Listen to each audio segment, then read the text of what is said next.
Okay, so today we are undertaking a deep dive into an expanded edition of Richard Templar's The Rules of Life.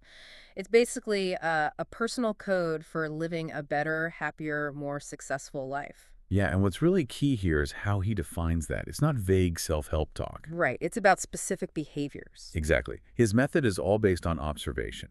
He watched people who just seemed to have, mastered the knack of successful living. The ones who are content, healthy, seem to handle things well. That's it. People who seem genuinely at ease. And success here, it's not about being super rich or CEO of some massive company under tons of stress. No, not at all. It's more about everyday contentment, really getting the most out of your life day to day. It feels very practical. He aims for good old-fashioned common sense, steers clear of those, uplifting cliches. Which is refreshing.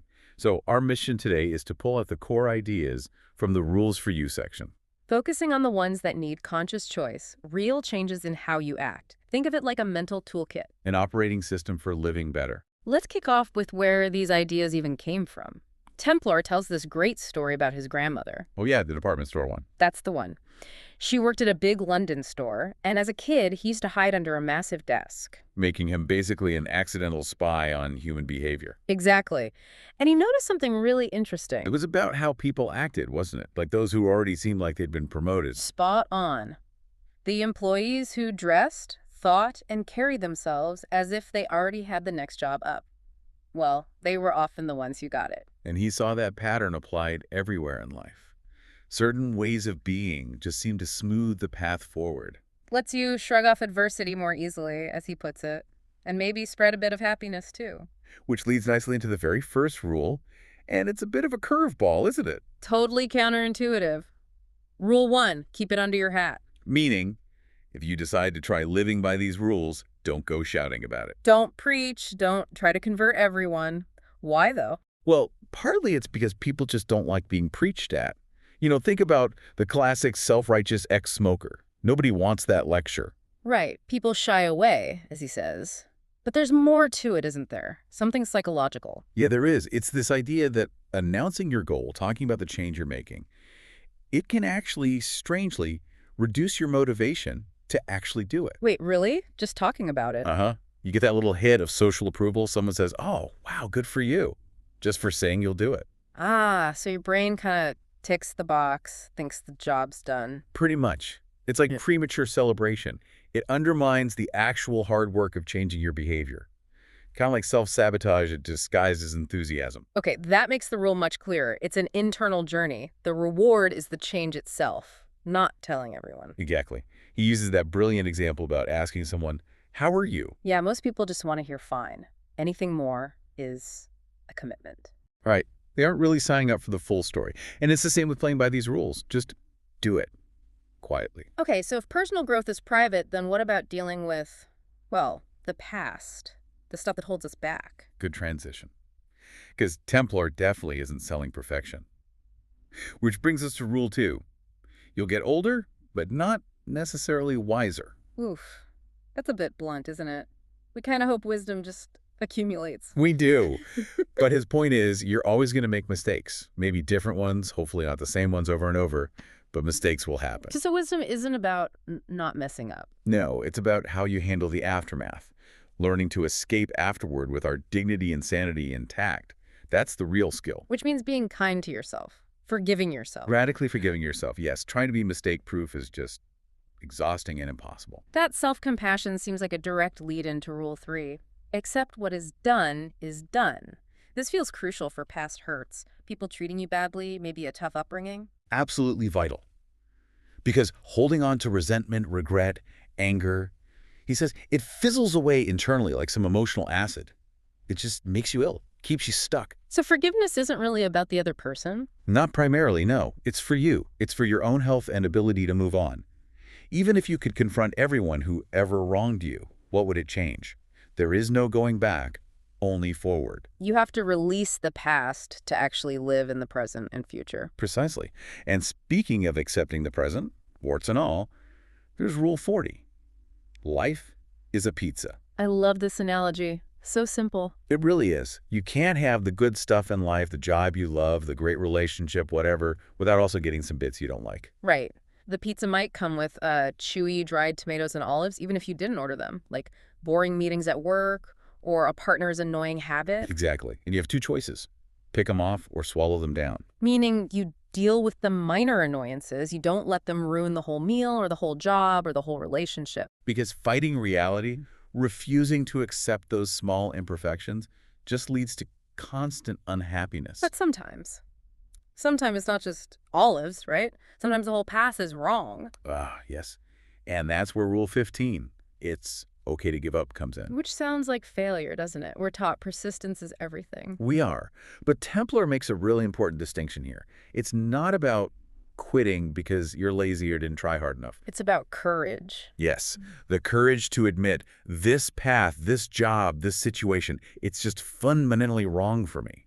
It takes real self-awareness to know that. He tells that story about the UK government official. Yeah, who resigned, saying she was simply not up to the job. That wasn't seen as weakness. It was strength, honesty, self-knowledge. So giving up can actually be a powerful, positive choice or course correction. Definitely. A necessary realignment, which shifts us nicely towards more internal guidance, how we make decisions day to day. Starting with Rule 12, be your own advisor. This is about intuition.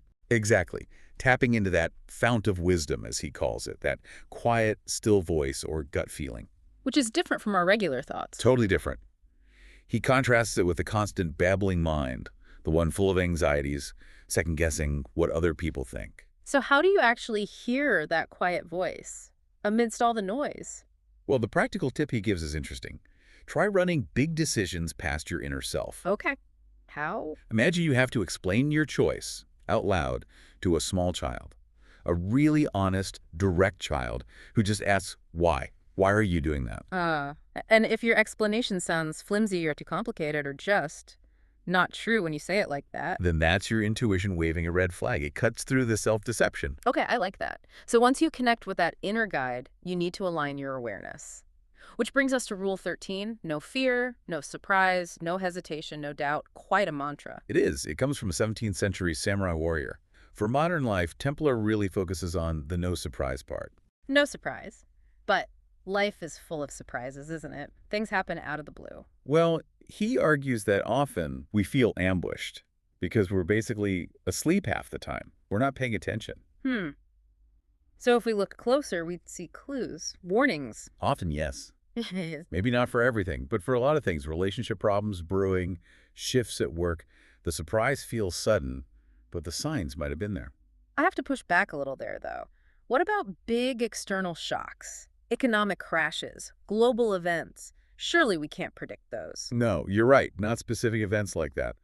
But the rule isn't about becoming psychic. It's about cultivating a higher level of presence and awareness in your own sphere. So it's less about predicting the exact layoff, more about noticing the company's struggling finances, maybe, or the changing dynamics in your team. Exactly. It's about not letting the constant noise and distraction numb you to the subtle signals in your immediate environment, your relationships, your own health even. It's a call to wake up, as he puts it. Pay attention. Then things are less likely to sneak up on you. Right. It demands sustained attention, which is hard work these days. And that internal awareness, that needs to connect to how we present ourselves outwardly, which is Rule 26. Dress like today is important. And again, this isn't necessarily about wearing formal clothes. It's a mindset. A conscious choice to treat the day and yourself as if they matter. Yeah, it sets up a positive feedback loop. When you make that little bit of effort, dress smartly, cleanly, in a way that makes you feel good, it boosts your self-esteem. Changes your posture, how you carry yourself. Definitely. And then other people react differently to you. It creates this subtle upward spiral. It's a non-verbal way of saying, I'm ready for today. And wrapping up these outward interactions, we have Rule 44. Maintain good manners in all things. It seems so basic, but... It's amazing how quickly it goes out the window, right? Especially under stress or when we feel anonymous online or just rushed. Yeah, so what does good manners mean here, practically? Templar lists things that cost nothing but make a huge difference. Compliment people when they deserve it. Basic table manners, no elbows, don't talk with your mouth full, say sorry if you bump into someone or get in their way. Offer someone a drink if they visit your home or office. Simple courtesies. Tiny things, but they change the whole energy of an interaction. They generate goodwill effortlessly. Okay, before we finish, there's a crucial area we need to touch on, how these rules apply in our closest relationships. Because often, that's where things break down, isn't it? Oh, absolutely. We can be polite to strangers, then awful to the people we supposedly love most. Which is why Rule 70, treat your partner better than your best friend, is so powerful. And maybe a bit uncomfortable to think about. It really hits home. It targets that emotional laziness that can creep into long-term intimacy. Why do we do that? Why treat partners worse than friends sometimes? Well, maybe we take them for granted. Assume their commitment is unconditional, so we drop the filters. We nag, criticize, interfere. Things you'd never dream of doing to a good friend. Exactly. His example is perfect. If your best friend makes a silly driving mistake, you probably wouldn't mock them relentlessly or grab the map out of their hands. You'd give them space, respect. You'd extend courtesy. Right. And Templar says you need to extend that same level of courtesy, respect, and non-interference to your partner. Wow. That requires conscious effort, deliberate politeness, even when it's hard. It does. It reminds you that your most intimate relationship actually demands the highest level of care, not the lowest. So pulling it all together, real success, this contentment Templar talks about, it comes from these internal shifts, these conscious choices. Being your own advisor, having the guts to change paths, dressing like you matter, showing basic courtesy, especially at home. Beautifully put. And perhaps we can leave our listeners with one final rule, maybe the most liberating of all. Which one's that? Rule 53, you are not in charge. Ah, that sounds freeing, or maybe scary. Templar argues it's incredibly liberating. Once you truly accept you're not running the universe, that you aren't personally responsible for everything. Takes the pressure off. Immense pressure. It frees you from that exhausting, impossible effort to control every single outcome. You can just relax a bit more. Okay, so if you accept you're not the director of your life movie, not the projectionist, not even the usher, just a member of the audience, Then the question becomes, what movie are you choosing to sit back and actually enjoy today?